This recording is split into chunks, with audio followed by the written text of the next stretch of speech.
नमस्कार, मैं राकेश मैथमेटिक्स से राकेश सर आपको इस चैनल पर हार्दिक स्वागत और अभिनंदन करता हूं। बच्चों, आप देख रहे हैं क्लास 11 पाठ 1 समुच्चय सेट। इससे पहले हम लोगों ने प्रश्नावली 1.2 के प्रश्न संख्या 4 को देखे थे। बच्चों, इसी क्रम में हम लोग आगे बढ़ते हैं और आज हम लोग पढ़ते हैं प्रश्नावली 1.2 के प्रश्न संख्या 5 को। देखते हैं प्रश्न 5 मेरा क्या कह रहा है। ठीक है, क्या निम्नलिखित समुच्चय युग्म समान है? कारण सहित बताइए, है ना। अब पहला प्रश्न बच्चों ये है कि ए है, सेट ए जो है से 2 और 3 है। सेट बी जो है इसमें क्या है तो x सच दैट x और x समीकरण x square plus 5x plus 6 बराबर 0 का एक हल है ना। तो यहाँ पे दो युग्म दिया है, एक दिया है समुच्चय ए है और ये समुच्चय बी है। ठीक है, अब कह रहा है कि दोनों युग्म समान है या नहीं है ना, वो आपको बताना है। फिर कह रहा है दूसरा प्रश्न ये है कि x सच दैट x शब्द फ्लो FOLLOW है ना, फ्लो का एक अक्षर है। और फिर आपको दूसरा बी जो दिया है y सच दैट y शब्द उल्फ WOLF का एक अक्षर है ना। तो जहां तक बच्चों आपको याद होगा है ना कि समान समुच्चय हम किसे कहते हैं, समान समुच्चय बच्चों हम किसे कहते हैं, तो सामान्य समुच्चय हम उसे कहते हैं समान समुच्चय जो ए का प्रत्येक अवयव बी में और बी का भी प्रत्येक अवयव ए में होने चाहिए, है कि नहीं। ए का प्रत्येक अवयव बी में और बी का भी प्रत्येक अवयव किस में, ए में होना चाहिए, तभी उसको हम लोग समान समुच्चय कहते हैं। अब पहला प्रश्न है, इसमें देखते हैं कि युग्म जो दिया है समुच्चय ए और समुच्चय बी जो दिया है क्या ये समान समुच्चय है ना। चलिए, तो अभी तक क्या करते हैं, इसको फिलहाल हम इसको रखते हैं और बाकी ये दूसरे प्रश्न को हम लोग यहां से हटा देते हैं। ठीक है, चलिए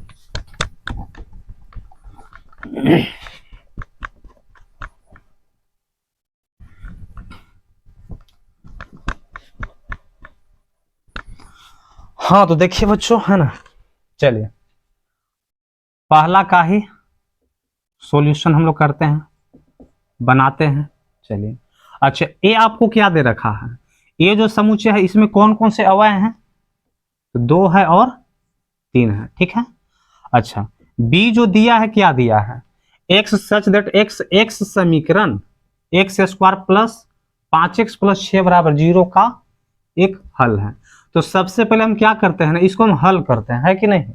इसको क्या करेंगे, हल करेंगे और हल करके इसमें हम आपको 2x का 2 मान हम निकालेंगे, है ना। और x के 2 मान निकाल कर देखते हैं क्या आया है। तो देखिए x स्क्वायर प्लस 5x और प्लस 6 बराबर 0 है। ठीक है, चलिए इसको क्या करते हैं, तो हम लोग इसको तोड़ते हैं बच्चों, है कि नहीं।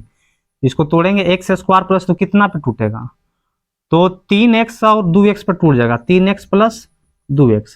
कहा से कि देखिए है ना, ये फर्स्ट है, फर्स्ट इंटू लास्ट पे अगर हम तोड़ने की कोशिश करते हैं तो फर्स्ट में मेरा 1 है, इंटू मैंने गुना होता है कि नहीं, और लास्ट में क्या है 6 है। अब 1 में 6 से हम गुना करेंगे तो 6 होगा, है कि नहीं। चलिए, अच्छा तोड़ते किसको है, तो इस वाले पद को, बी को, है ना, बी को तोड़ते हैं। 5 को हमको तोड़ना है और 5 को तोड़ने का नियम क्या होता है, जोड़ने पर या घटाने पर 5 आ जाए, है कि नहीं, और गुना करने के बाद आपको 6 आना चाहिए। तो 2 अंक आपको खोजना है, तो हम तो खोज लिए, 3 और 2 है कि नहीं। 3 और 2 दो ऐसी संख्या है जो 3 और 2 जोड़ने पर भी 5 आ जा रहा है और 3 में 2 से गुना करने के बाद भी 6 आ जा रहा है। तो वही लिखे हैं 3x प्लस 2x, अब प्लस में 6 है तो प्लस में 6 कर दिए। अच्छा बराबर 0 है तो बराबर का 0। तो इसको क्या करते हैं कि 2-2 पदों में हम बांट दिए, क्योंकि 4 पद में था तो 2-2 पद में हम बांट दिए इसको। चलिए बांट दिए, तो यहाँ पे देखिए, यहाँ पे x को हम कॉमन ले लेते हैं। अच्छा x 2 को एगो बाहर हो गया तो एगो बच गया, प्लस है तो प्लस। अच्छा 3x में से x बाहर हो गया, बच गया क्या 3 प्लस, क्या 2 से दोनों कटेगा, तो बिल्कुल कटेगा।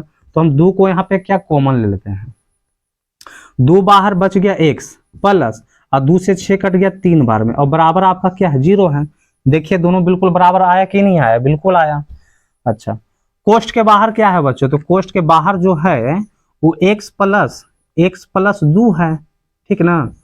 अब कोष्ठ के अंदर क्या है, तो x प्लस 3 है, अब बराबर में कोई चीज है 0 है, आगे चलिए, है ना। चलिए अच्छा, x+2 और x+3 दोनों पर ना 0 है, तो इसको आप ऐसे भी लिख सकते हैं, x+2 बराबर 0 है कि ना, और ये है आपको x+3 बराबर 0। तो x बराबर प्लस में 2 इधर आएगा तो क्या हो जाएगा, माइनस में 2 होगा, है कि ना। चलिए x प्लस का 3 बचो, तो उधर जाएगा तो क्या, तो माइनस का 3। अब आपको यहां इसके आगे आपको समझना है, कह रहा कि x सच दैट x समीकरण x² प्लस 5x प्लस 6 बराबर 0 का एक हल है ना, क्या है, हल है। तो इसको जब हम हल जब निकाल लें, b जो निकला है ना, b क्या निकल के आया, तो एक -2 आया और दूसरा आया -3 आया, ये तो b आया। और a का दिले था, तो a जो दिले था, a जो दिया था, क्या दिया था, 2 से 3, है ना। आप देखने के बाद बोल दीजिएगा सर ये समान समुच्चय नहीं है। देखिए है समान समुच्चय नहीं है, काहे से कि क्या a का प्रत्येक अवयव b में है, क्या b का प्रत्येक अवयव a में है। देखिए कैसे, 2 एकरा में है, नहीं है, 3 एकरा में है, नहीं है, अच्छा -2 एकरा में है, ना है, अब -3 इसमें है तो नहीं है। तो हम यहाँ पे कह सकते हैं कि यहाँ पे a जो है से b, a और b दोनों बराबर नहीं है, कहने का मतलब समान समुच्चय नहीं है। ये जो कह रहा है, इसका मतलब ये हुआ कि समान समुच्चय नहीं है। बच्चों इसको आप डिटेल में ऐसे भी लिख सकते हैं कि हम यहाँ देख पा रहे हैं कि a का प्रत्येक अवयव b में और b का भी प्रत्येक अवयव a में नहीं है, अतः हम कह सकते हैं कि a और b दोनों बराबर नहीं है, अर्थात दोनों समान समुच्चय नहीं है। तो ये था आपको 5वां प्रश्न का पहला प्रश्न था, है कि ना। अब हम लोग चलते हैं बच्चों दूसरे प्रश्न की ओर, देखिए क्या कह रहा है। हाँ जी, तो दूसरा प्रश्न देखिए क्या कह रहा है ना। दूसरा क्या है कि ए समुच्चय, ए जो समुच्चय है x सच दैट x, और x शब्द FOLLOW फ्लो है ना, फ्लो का एक अक्षर है, ठीक है। अच्छा, बी जो समुच्चय है y सच दैट y, और y शब्द उल्फ WOLF का एक अक्षर है ना। चलिए तो इसको हम लोग बनाते हैं, और बहुत ही आसान है, आंसर तो आपको आ ही गया होगा कि दोनों समान है। कैसे समान है देखिएगा, इसको थोड़ा ढंग से लिख लेते हैं बच्चों। ए जो दिया है, ए को आप इस रूप में भी आप लिख सकते हैं, कैसे, देखिए ऐसे, एफ हुआ, ठीक ना। अच्छा ओ है, उसके बाद एल है, तो एल तो 2 एल है ना, तो लिखेंगे तो एक बार एल ना, एल। आगे चलिए ओ है, तो ओ तो लिख ही दिए, क्योंकि आपको शुरू से ही बताते आ रहे हैं कि जब हम इसको रोस्टर रूप में लिखेंगे तो एलिमेंट्स को, अवयव को दोहराते हम लोग नहीं है कि नहीं। अच्छा ओ है तो वो तो लिख दिए पहले ही। अच्छा डब्लू है तो डब्लू एक बार आप लिख लीजिए। चलिए ये आपका हो गया। अच्छा बी जो है, बी देखिए, बी जो है से डब्ल्यू है, और ओ है, और एल है, और कुछ ही है, एफ है, ठीक ना। चलिए अब आप ही बताइए, क्या ए का प्रत्येक बी में नहीं है, बिल्कुल है। अच्छा बी का प्रत्येक ए में है, देख लीजिए, एफ एकरो में एफ, अच्छा ओ तो एकरो में ओ, एल है तो एकरो में एल है, अच्छा डब्लू तो डब्लू, तो कहे का मतलब ए का जो प्रत्येक अवयव है बी में है, तो हम देख लेते हैं क्या बी का प्रत्येक ए में है कि नहीं, तो डब्लू तो एकरो में डब्लू, अच्छा ओ एकरा में तो एकरो में ओ है, एल तो एकरो में एल, एफ है तो एकरो में एफ है। कहे का मतलब ये हुआ कि ए बराबर बी, कैसे, तो ए का प्रत्येक अवयव बी में और बी का प्रत्येक अवयव ए में है, अतः बच्चों ये हुआ आपका समान समुच्चय। समान समुच्चय है यह बच्चों, क्या है, यह जो है समान समुच्चय है। इसको आप ऐसे भी लिख सकते हैं कि हम यहाँ देख पा रहे हैं कि ए का प्रत्येक अवयव बी में है और बी का प्रत्येक अवयव ए में है, अतः ये दोनों समुच्चय समान समुच्चय है ना। तो प्रश्नावली 1.2 में है ना जी, ये प्रश्नावली 1.2 में लग रहा है कि एक और प्रश्न बच गया है, तो उसको भी हम लोग कवर कर लेते हैं, है ना। देखिए हाँ, तो देखिए छठा प्रश्न क्या कह रहा है ना। देखिए छठा प्रश्न है, नीचे दिए हुए समुच्चयों में से समान समुच्चय का चयन कीजिए, माने चुनिए, है ना, चुनना है आपको कि कौन समान समुच्चय है ना, समान समुच्चय है।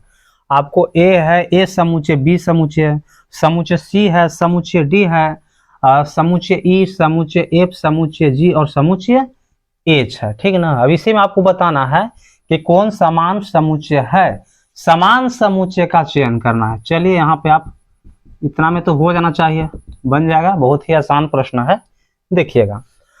अब समान समुच्चय आप सभी जानते हैं कि ए का प्रत्येक अवयव बी में और बी का प्रत्येक अवयव ए में, ठीक है। अब देखते हैं ए में देख रहे कि समुच्चय ए समुच्चय में 2 है, तो देखते हैं कोई और में 2 है तो 2 है, चलिए को मिल गया। अच्छा 4 है तो इसमें भी 4 है, अच्छा 8 है तो क्या इसमें 8 है, तो ये तो होगा नहीं। फिर दूसरा देखिए, बी को छोड़ दीजिए, ए का पहले देख रहे हैं क्या ए समुच्चय से कोई और मैच कर रहा है कि नहीं कर रहा, और कोई मैच कर रहा है कि नहीं कर रहा है, तो ए से तो कोई मैच और किया नहीं।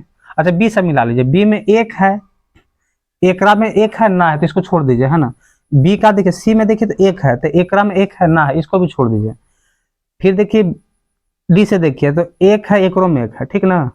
चलिए 2 है, इसमें भी 2 है, ठीक है, इसमें 3, इसमें भी 3, इसमें 4 और इसमें 4। बच्चों यहाँ पे कुछ क्वेश्चन में मिस्टेक हुआ है, एक बार देख लेते हैं कहाँ मिस्टेक है।